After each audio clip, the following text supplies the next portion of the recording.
Hello friends, आपका फिर से स्वागत है एक्सेल फार्मूला ट्यूटोरियल की इस क्लास में। आज के वीडियो में आपको मैं मैक्रो और कंडीशनल फॉर्मेटिंग का यूज़ एक साथ कैसे करेंगे सिखाता हूँ। मैक्रो का यूज़ हम बड़े से बड़े फॉर्मेट को चंद सेकंडों में कैसे बनाए उसके लिए किया जाता है। तो यहाँ पर हम मैक्रो का यूज़ करके एक बड़ा फॉर्मेट अटेंडेंस शीट बनाएंगे।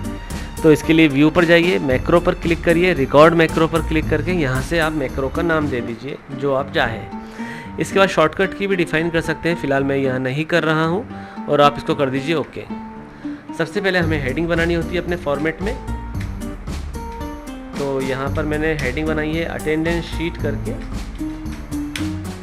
इसके बाद जिस महीने की आपको अटेंडेंस शीट बनानी है वो महीना लिख दीजिए। मुझे मई 2017 का बनाना है, इसलिए मैं यहाँ पर 1/5/2017 लिखकर इसकी फॉर्मेटिंग को मैं राइट क्लिक करके फॉर्मेट सेल्स पे जाने के बाद यहाँ से चेंज कर लेता हूँ, मार्च 01 कर लेता हूँ और ओके कर देता हूँ। तो ये मई 2017 हो गया है। इसके बाद पहला कॉलम हमारा सीरियल नंबर का होता है, दूसरे कॉलम में हम एम्प्लॉय के नाम लिखेंगे, तीसरे कॉलम में हम डेट्स लिखेंगे। तो डेट्स को लिखने के लिए सबसे पहले हम इजिकल टू लगा के जो मंथ हमने ऊपर लिखा है इसको हम यहाँ पर कॉल कर लेंगे। इसके बाद जो मंथ आपने कॉल किया है उस पर राइट क्लिक करिए, फॉर्मेट सेल्स में जाइए, कस्टम पर क्लिक करिए और यहाँ से इसके टाइप को चेंज कर लीजिए, डी कर दीजिए। तो यहाँ पर 01 आएगा। अगली डेट लिखने के लिए आप इजिकल टू लगाइए, फर्स्ट डेट में +1 कर दीजिए और इसके बाद इस फॉर्मूला को आप आखिरी तक कॉपी कर लीजिए। तो मई 31 का होता है, इसलिए हम 31 मई तक इसको कॉपी कर लेते हैं। इसके बाद हम ये चाहते हैं कि जिस दिन जो डेट थी वो दिन भी यहाँ पर लिखा हुआ आ जाए कि 1 तारीख को क्या था, 2 तारीख को कौन सा डे था। तो इसके लिए हम टेक्स्ट फंक्शन का यूज़ करेंगे। टेक्स्ट फंक्शन मैंने अपने पिछले वीडियो में सिखाया था, यदि आपको नहीं आता है तो आप मेरे वीडियो में जाकर देख सकते हैं और सीख सकते हैं।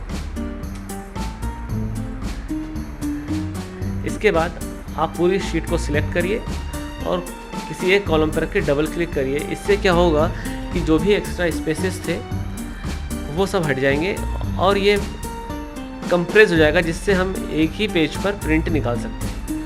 अब आप इसकी हेडिंग को थोड़ा सेट कर लीजिए, मर्ज करके थोड़ी हेडिंग का साइज़ हम यहाँ से बढ़ा लेते हैं, कलर बैकग्राउंड चेंज कर लेते हैं, इसको भी बढ़ा लेते हैं, कलर बैकग्राउंड चेंज कर लेते हैं, चाहे तो आप कोई दूसरा कलर ले सकते हैं, ठीक है। और सीरियल नंबर को हम थोड़ा मर्ज कर लेते हैं, यहाँ से एम्प्लॉय नेम को भी मर्ज करते हैं और इसको सिलेक्ट करके इनका अलाइनमेंट सेंटर कर लेते हैं और इसकी बॉर्डर को तैयार कर लेते हैं, ठीक है। नाउ अब हम यहाँ पर लिखते हैं सीरियल नंबर। सीरियल नंबर हम यहाँ पर 1 लिखकर अगले कॉलम में हम फंक्शन लगाएंगे, इस blank function with if condition. ये भी मैंने अपने पिछले वीडियो में दिखाया था आपको, तो यदि आपको याद हो तो ठीक है, नहीं तो आप मेरे पिछले वीडियो में जाकर इसको देख सकते हैं।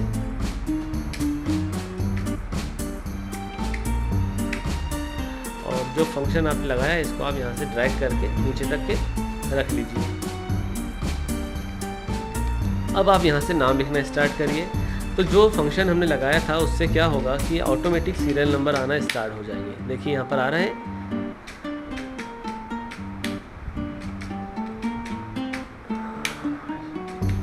तो इस तरह से हम यहाँ पर नाम लिखेंगे तो सीरियल नंबर ऑटोमेटिक आना स्टार्ट हो जाएंगे।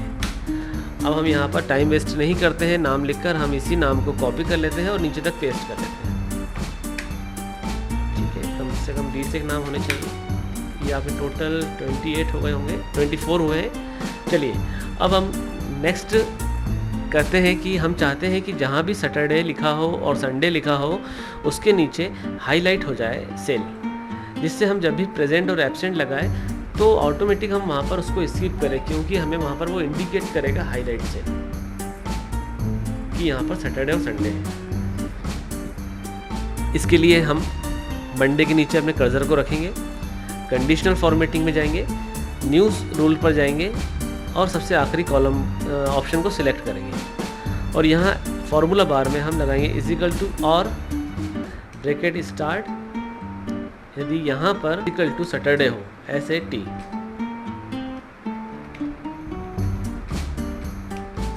और यदि यहाँ पर इज इक्वल टू संडे हो, SUN, तो उस सेल की जो फॉर्मेटिंग है, उस सेल का जो कलर है वो रेड हो जाएगा, और हम इसको कर देते हैं ओके। इसके बाद यहाँ जो फंक्शन लगाया आपने, C के आगे एक डॉलर का साइन लगा है, आप इसे डिलीट कर दीजिए। दोनों C के सामने से आपको डॉलर डिलीट करने पड़ेंगे और इसको कर दीजिए ओके। फिर फॉर्मेट पेंटर की मदद से आप इसको नीचे तक इसकी फॉर्मेटिंग को पेस्ट कर लीजिए। तो आप देखेंगे जहाँ भी सैटरडे और संडे लिखा है वहाँ पर नीचे सेल हाईलाइट हो गई है। अब हम इसकी बॉर्डर को तैयार कर लेते हैं।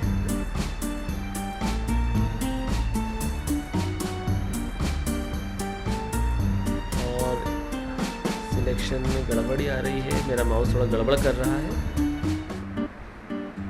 ठीक है, इसके बाद आप इसकी बॉर्डर को बना लीजिए।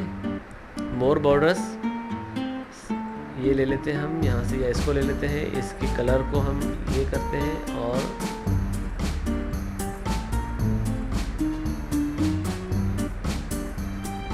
ओके कर देते हैं। तो आप देखेंगे यहाँ पर बॉर्डर्स भी तैयार हो गई है। अब दोबारा आप इसको सिलेक्ट करिए। अब आप चाहते हैं कि जो भी आप यहाँ पर लिखे P for present, A for absent, H for half day और L फॉर लीव। तो हम चाहते हैं कि जब भी हम P, L, A और H लिखें तो ये अलग तरीके से शो हो, मतलब इनकी कलर कोडिंग हो जाए। जब भी हम P लिखें तो वो सेल ग्रीन कलर की हो जाए। तो इसके लिए हम कंडीशनल फॉर्मेटिंग में जाएंगे, हाईलाइट सेल्स रूल्स पर जाएंगे, टेक्स्ट दैट कंटेन्स पर जाएंगे और यहाँ पर लिखेंगे P। जब भी हम P लिखेंगे तो उस सेल का कलर ग्रीन हो जाएगा।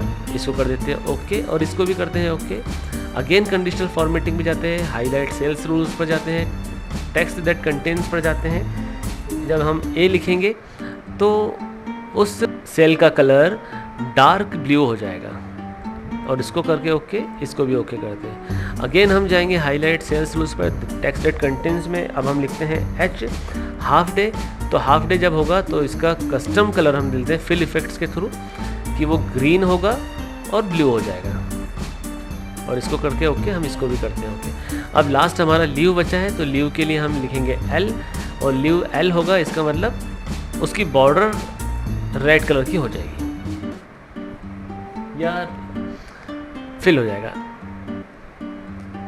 अब इसके बाद यहाँ पर आपने जो भी फॉर्मेटिंग करनी थी कर ली है। आप थोड़ा इसकी सेटिंग कर लीजिए, क्योंकि मैक्रो को स्टॉप करने के पहले आपको जो भी इसमें करेक्शन या इसमें एडिटिंग करनी है आप पहले ही कर लीजिए, जिससे हमें बार बार करने की ज़रूरत ना पड़े।